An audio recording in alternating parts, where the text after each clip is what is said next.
অবশেষে অপেক্ষার প্রহর ফুরালো নেইমার সমর্থকদের, কেননা মাঠে ফিরেছেন ফুটবল প্রিন্স নেইমার জুনিয়র। কালকে রাতে সান্তোস প্রীতি ম্যাচ খেলে পোর্টোভিয়ার বিপক্ষে, যে ম্যাচে মাঠে নামেন নেইমার জুনিয়র। দীর্ঘদিন ইনজুরিতে ছিলেন নেইমার, অবশেষে দীর্ঘদিন পর ইনজুরি থেকে মাঠে ফিরেই ঝলক দেখান নেইমার।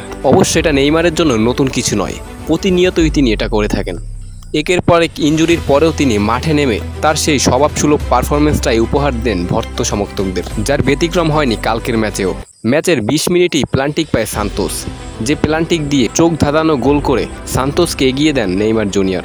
এছাড়া ইনজুরি থেকে ফিরেও ম্যাচে তার পারফরমেন্স ছিল অসাধারণ, যে ম্যাচে তিনি একটি গোলের পাশাপাশি একটি অ্যাসিস্টও করেছেন। অবশ্য তা একাধিক অ্যাসিস্ট হতে পারত, তবে সান্তোসের স্ট্রাইকারদের দুর্বল ফিনিশিংয়ের কারণে সেগুলো গোল হয়নি।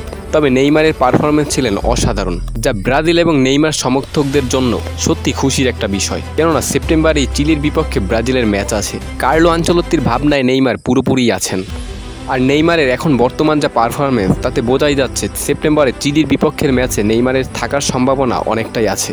অবশ্য নেইমার ভক্তরা এটাই চায় যেন তিনি দলে থাকুক, কেননা হলুদ জার্সিটা পরা হয়নি নেইমারের অনেক দিন।